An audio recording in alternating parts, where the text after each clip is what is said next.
guys, hindi ko alam kung naririnig mo ako pero magdidilig tayo ng halaman.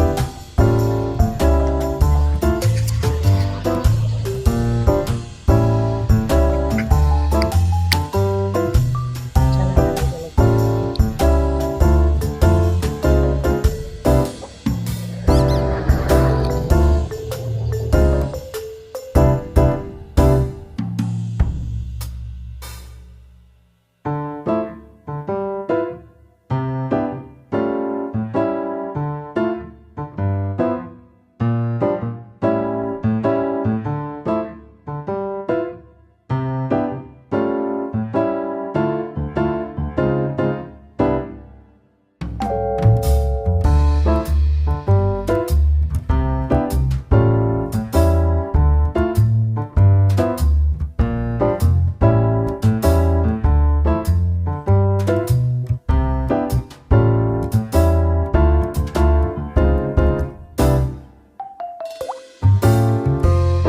Hello guys.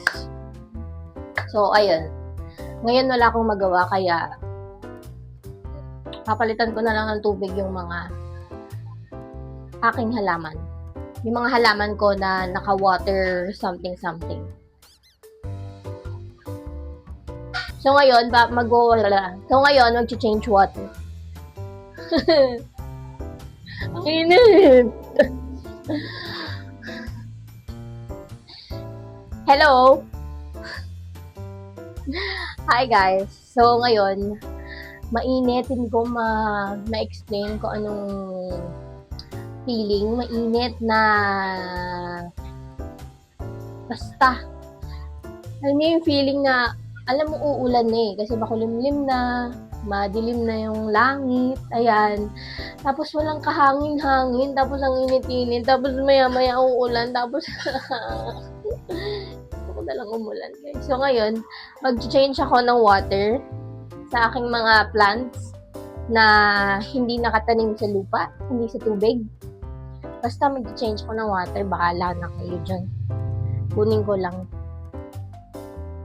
Papantos na ako. Diba? Puro lang ito mga photos, guys. Because I'm in love with them. I'm in love with my photos. I'm in love with my photos. My golden photos. I have more, guys.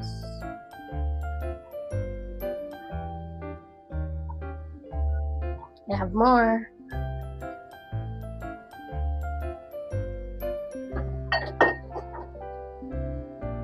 I have more.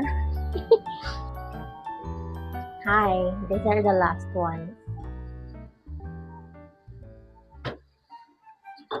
So here are my photos, guys. Hindi naman sila gaanong karami. Meron pa yan sa baba, pero nakatanim sila sa lupa. Kunti lang yan sila. Galing lang yan sa isang mother plant. Tapos, ayan, napadami ko sila through water propagation. And, nag-stick na ako dun sa water propagation. And look how many they are now. Actually, may mga niripat na akong iba. And naparami ko na rin sila sa baba through planting them sa soil. And yung mga bottles na yun yung kaninang pinang-water ko sa plants. Yun ay tap water, pero nag-set na siya kasi pag nire-refillan ko siya. As I was saying earlier, ito yung mga bottles na pinangdilig ko kanina. And tap water lang yung laman neto. And hindi kasi magandang ipandilig talaga yung tap water directly sa plants. So I make sure talaga na before ko diligan yung mga plants, nag-set na yung mga chlorine. And yung water schedule ko is alternate. So, kung nagdilig ako today, tomorrow, hindi ako magdidilig. And then, the next day, I will continue. And then, the next day, I will not. Ganyan. Pero yung moringa ko sa baba, I planted that around July 13 or 12. July 12 ngayong year lang. And it's been July, August, September. It's been 3 months na. And, ayun pa lang yung growth niya. And, hopefully, diba, hopefully makapag-provide na ng moringa yung ating moringa cuttings talaga. And you know, Yayabang na ako kasi meron na akong sariling malunggay, di ba? And you know, ako na yung isa sa mga kapitbahay na nagdadamot ng malunggay. Pero ayun, I'm gonna be changing the water of this golden photos. Photos? I'm gonna be changing the water and then I'm gonna be filling it back. And then I will put them in their respective places. And yung iba dito, nag-yellow na kasi I'm sorry. But yung iba dito kasi hindi siya naaarawan ng maayos. So, yeah, I have to figure that out. So, without further ado, samahan nyo na lang ako. Ayan, magre-refill lang ako nung ating pinangdilig. And after ko pala dito, gagawa ko ng cucumber lemonade. This one. And after this, store ko na lang siya and then it's ready for the next use. So, saan ako magsisimula? Ang dami nyo guys. Sobrang dami nyo guys. Pero ito, yung empty na glass. Mga ano lang tayo, mga mayonnaise jars. Ito yung empty glass na pinaglagyan ng ating, anong tawag ba dun sa halaman na yun? Basta nakalimutan ko, I'll put na lang there sa screen kung ano yung name niya. Pero ano kasi siya, nahihirapan siyang mag-survive dun sa last area kung saan siya nakalagay. So, I repotted it dun sa ating, yung nakita nyo kanina, yung red na timba. Yun yung ating ginger naman. Tinanim yun ni Father. So, ayun. Dilagyan ko lang siya ng topsoil, which is loam soil. So, ayun. Dun ko siya tinanim. And hoping na dumami siya doon. Kasi, last time na ginawa ko yun doon, last time na nilagay ko siya doon, is dumami siya kasi nga, yung area na yun is na babasa ng tubig ulan. And, I really think talaga na gustong-gusto niya yung ulan. Kasi nung nilipat ko siya dito sa jar na to, medyo nahirapan siyang mag-survive. So, ngayon, I'm putting her back there. So, ayun. So, I'm gonna be starting with this one. Med connected na sila dahil ang bahay namin ay pagubat na. Ayan. I'm gonna clean this, guys. Para naman, di ba, makakahinga na sila ng maayos kasi yung ibang leaves ay nag-yellow na. So, ayan, medyo mahaba na to. I'm gonna be dumping the water. Pero careful guys ha, kasi stagnant water to eh. So, hindi nyo dapat siya tinatouch without precaution. Tsaka, ano naman to, hindi naman to stagnant water talaga na may mga mosquitoes na kasi nag-change naman ako ng water every now and then. Ayan, didinisin lang natin to ng maigi. I-shake natin, i-shimmy natin yung roots para, you know, malinis talaga. Walang mga lumot-lumot sa loob. And hindi ko agad piniprick.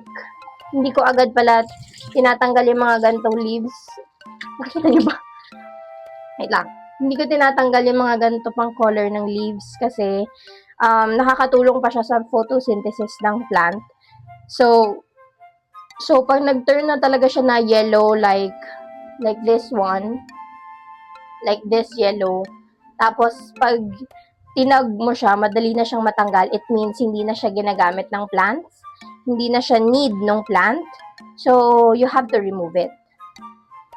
Ayun. Sa mga halaman talaga madami kang matututunan, guys. And also sa buhay-buhay. Kasi I've read an article about pruning. And ang pruning is yung pagtitrim ng mga leaves ng mga halaman natin. And nabasa ko doon na hindi basta-bastang mag-prune.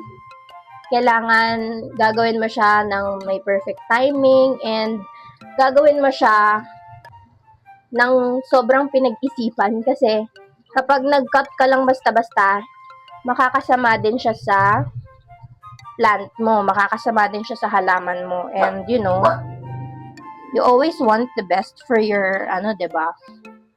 your plants. So, this one is done. So, sabi ko kanina, 'di ba, may mga chlorine ang tap water, pero kapag once in a while mo lang naman ginagawa, hindi naman siya nakaka-hurt. Pero ganito ako mag-refill nung water nila. I use the normal tap water.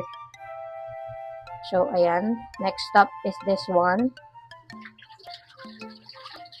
Ano lang to guys, tinanim ko lang sila, I think, last year.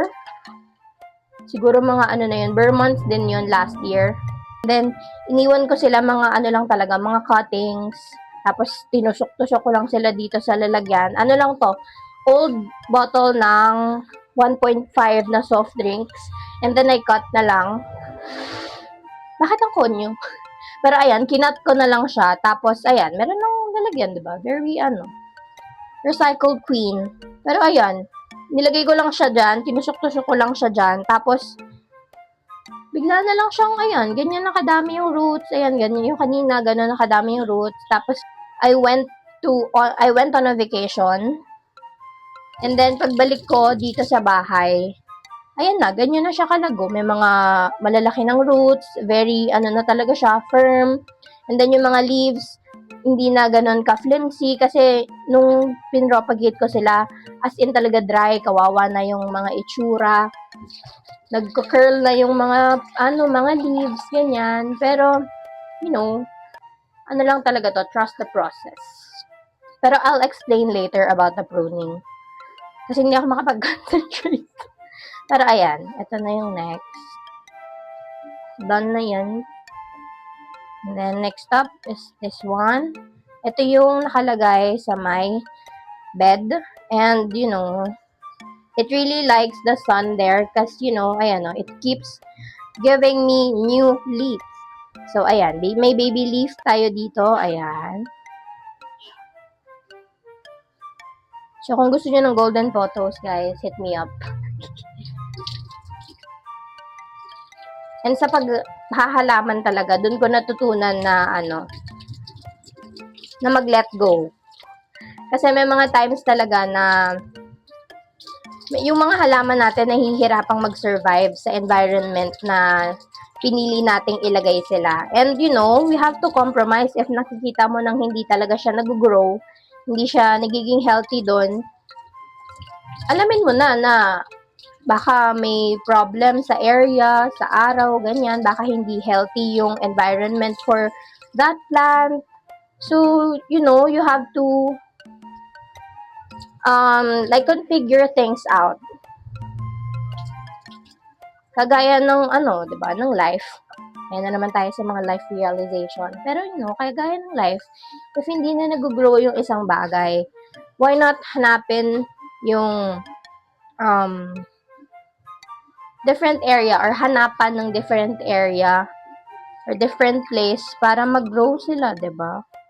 Na makaka-benefit. So, kung yung mga kasama mo, yung mga na-experience mo, yung situation mo ngayon is sa tingin mo hindi na healthy kasi, nasisira na yung sarili mo. Not just physically, but, the insides, the emotional stuff, the spiritual stuff, the mental stuff. So, ayun. You just have to think outside the box lang. You just have to seek for a better place, better opportunity, better ayan guys. I don't know if narinig nyo yun, pero nag-snap lang siya. So, it means, etong leaf na to is hindi na kailangan ng plant na to. So, ayun, mamaya ko na kayo kukwentuhan, guys. Ang hirap mag-multitask. Mainit and, nakakainis yung weather. Nakakainis yung humidity. So, magko-concentrate muna ako, guys. Panoorin nyo na lang muna me.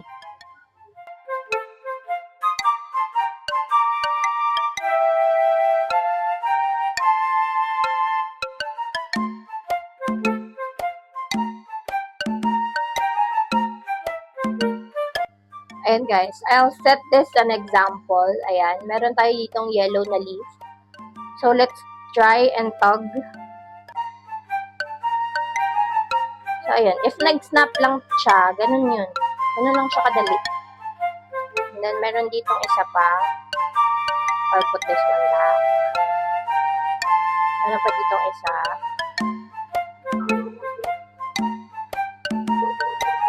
Hanapin natin yung kanyang pinaka-stem and then try and carefully tug. Pero wait lang. Hanapin natin siya ng maayos kasi pag hindi mo nahanap yun, baka makasira tayo ng ibang stem. So I'll just maneuver. I'll just find where is the main stem that it is connected.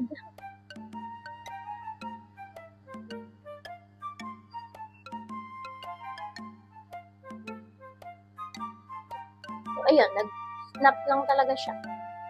Another yellow leaf. So, ayan, diba? Freshly looking.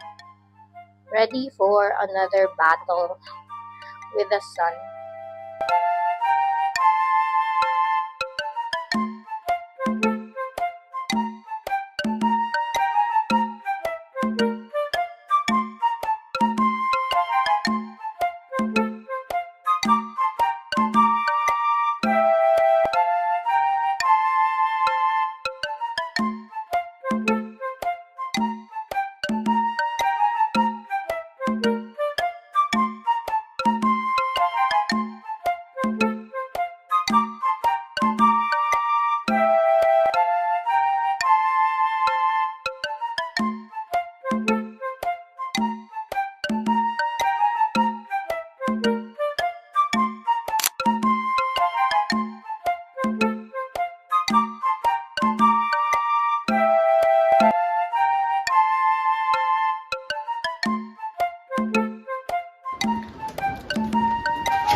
Hello guys. Sa dami kong, ewan ko ba, ano mga pinagagawa ko. Nagpalit lang naman ako ng tubig ng halaman, and then gumawa lang naman ako ng cucumber lemonade, pero sumakit yung ulo ko doon. Sumakit yung ulo ko, so now, I'm having my favorite snack. I'm having my oatmeal. My oatmeal with sugar. A bit of a sugar. Pero ayan, ito ay oats. Tapos, nilagyan ko lang siya ng 1 scoop ng sugar. So, ayan, that's my favorite snack. So, ayun, sabi ko pala kanina, 'di ba? Kukwentuhan ko kayo about dun sa article na nabasa ko about dun sa pruning, yung paggugupit ng mga leaves, pagtitrim. So, this is my notebook. Ito yung ginagamit ko every time na makakaisip ako ng ideas and gusto ko siyang gawin as a story. Ito yung aking brainstorming notebook. Actually, dalawa yan sila. Ito yung isa. Ito yung old ko, tapos ito yung bago. So, pinagsama ko na sila. So, hanapin ko lang yun. Sinulat ko yun siya kasi gusto ko siyang ilagay sa isang part ng story. So, nasa na ba yun siya? So, I'm brainstorming another story. So, yeah. Check my Wattpad, guys. Here. Ayan. Here are my notes. Here is my notes. Basta ito yung notes ko. Ayan. About pruning. Ayan. Ayan. So, meron pa ako ditong reminder. Different plants have unique needs. Some might need the light trim, while others require more drastic cuts. Diba? So, iba't iba nga tayo ng mga emote sa buhay. So, ayan. Ang sinulat ko dito, imagine a tree with too many branches. It might struggle to get enough sunlight and air, which makes it sick. So, by trimming the branches, the tree can focus on growing stronger and healthier. So, just a little trim won't hurt the plant or won't hurt yourself. So, ayun. Lagi ko nire-relate yung mga bagay-bagay sa life para 'di ba mas maintindihan ko. Sa akin lang yun para mas maintindihan ko and para mas ma-absorb ko siya ng maayos. So, in order for us to grow healthier and more beautiful, we have to prune. We have to learn how to prune. So, ayan. So, nakasulat dito, pruning encourages growth. So, it removes part of the plant that uses up the energy for no reason. It will allow the plant to focus on new growth. So, sabi ko nga kanina, yung mga leaves na madali nang mag-snap, madali nang ma-remove sa main stem or yung mga sobrang naninilaw na, yun yung mga bagay na hindi na tayo nagbe-benefit pa. Kasi hindi na siya nagbibigay sa atin. Kunyari, yung leaf na yon, hindi na siya nagbibigay ng nutrients galing sa araw kasi nga hindi na siya nakaka-absorb. So, hindi niya na tayo mabibigyan ng mga bagay na, makaka-help pa sa ating mag-grow. So, kailangan na natin siyang alisin dun sa ating main branch. So, yun lang din yun. Parang sa mga lang din yun, relationships. Sa pagka-cut off natin sa mga, mga tao sa paligid natin or pag-stop natin dun sa mga bagay na nakaugalian na natin gawin. Yun yung parang pruning sa life. And meron din ako ditong sinulat na yung tools na ginagamit natin para, i-cut yung mga yun, nagme-make siya talaga ng difference. Kasi, using the right tool is crucial. Sharp and clean tools make precise cuts that heals faster, reducing the risk of a disease. So, ayun. Kung magka-cut man tayo or magpuprune man tayo, kailangan natin gumamit ng mga sharp and malilinis na tools. So, sa life naman, hindi tayo basta-basta dapat nagka-cut. Kasi, kung ang gagawin nating pangkakat is ghosting, yun is parang, for me, is parang maduming tool siya. Kasi, hindi nabibigyan yung kabilang side na, mas maipaintindi kung ano yung situation doon sa side na yon, and para, mag-come up sa isang healthy na drift. Ayan. So, yung mga paraan natin para itigil yung mga bagay-bagay really does make a difference. Ano bang magandang explanation? Kunyari, ayun, may hindi kayo magandang usapan ng isa mong kakilala or kaibigan, tapos bigla mo na lang siyang hindi kinausap, 'di ba? Parang ang ano siya, ang hindi sharp yung pagkakakat kasi meron pang loose ties dun in between the both of you. So, kaya siya nagiging parang hindi clean na cut kasi may times na maiisip mo siya and mababother ka, ganyan, gigilty ka sa mga nangyari, ganyan, parang guguluhin ka pa rin niya sa isip. So, kung gusto mo talagang like clean na cut, na mag-move forward kayo together, 'di ba, mas better na mapag-uusapan ng maayos para, casual. Kung hindi ko na gusto tong bagay na to, di wag. Kung hindi na siya nagiging healthy na relationship for you, di go lang. Ganon. Yung meron talaga kayong clear na cut. So, okay. Hindi na tayo nag-grow together. So, maybe it's time na para mag-separate ways, 'di ba? So, ayun. Pero nga, sabi ko nga kanina, may iba't iba tayong mga ganap sa buhay. So, ayun. Iba't iba rin yung mga bagay na nag-work at mga hindi nag-work sa atin. So, ayun. Ano pa ba yung sinulat ko dito? Not all plants need pruning. So, ayun, may mga plants or may mga tao, may mga situations na okay lang sila as is. Like nag-work sila sa ganong environment, kung toxic man yung environment na yun, kung maganda man yung environment na yun, diba? Kung nag-work man sila doon, edi go. Kung nag-work ka doon, edi okay. Diba? Yung mga ganon, hindi lahat ng bagay kailangan mong putulin. Kung basta nagbe-benefit ka pa, okay lang. Pero, kung hindi na, kailangan mo nang ikat. Kasi, pruning is a symbol of renewal and growth, and the removal of old is to make way for the new. So, ayun. Diba? Kung may ililet go man tayo, for sure, may dadating yan sa ating bago. Yun yung aking belief. Ha? And then, nabasa ko rin doon yung techniques. Nabasa ko doon na merong thinning and heading na tinatawag. Yun yung ino-open niya yung plant, kinakat lang yung mga branches. Ang kinakat lang doon is yung back part ng halaman. So, yun yung mag-encourage para maging bushier yung growth ng mga branches, ng mga new leaves.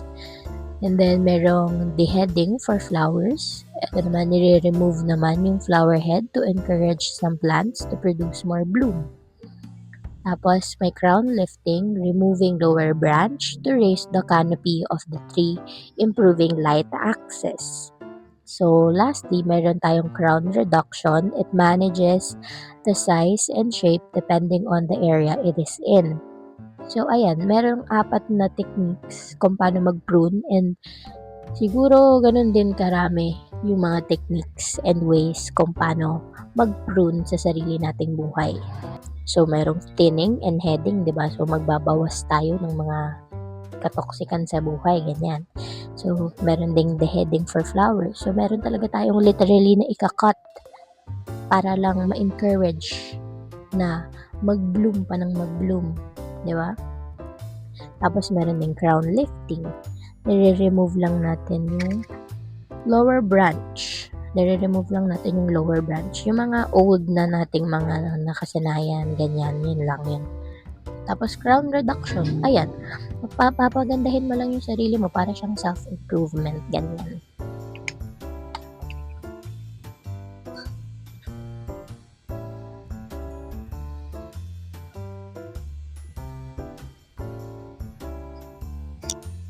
Tapos, lastly, meron ako sinulat dito about sa myths. It says here, pruning won't harm plants if done correctly. They actually benefit from it. Pero, not every plant requires pruning. Some are best left to grow naturally. So, yun nga yung sinasabi ko kanina. It really depends on the situation. And then, the timing. Pruning at the wrong time is crucial as it can harm the plant. Listen to your plant. It means listen to yourself. Kasi they might need those branches to grow. So it means better na mas maintindihan mo muna yung sarili mo bago ka magdesisyon na mag-let go ng mga bagay-bagay, di ba? And then, pruning is not only for aesthetics. It can improve appearance but also enhances plant health and productivity. So, napapaganda niya yung physical na kaanyuan ng plant, napapaganda niya yung physical na kaanyuan mo, and napapaganda niya din yung takbo ng buhay niyo. So, ayun. Yun lang yung mga learnings about pruning and letting go in a, human understanding. So, ayun guys.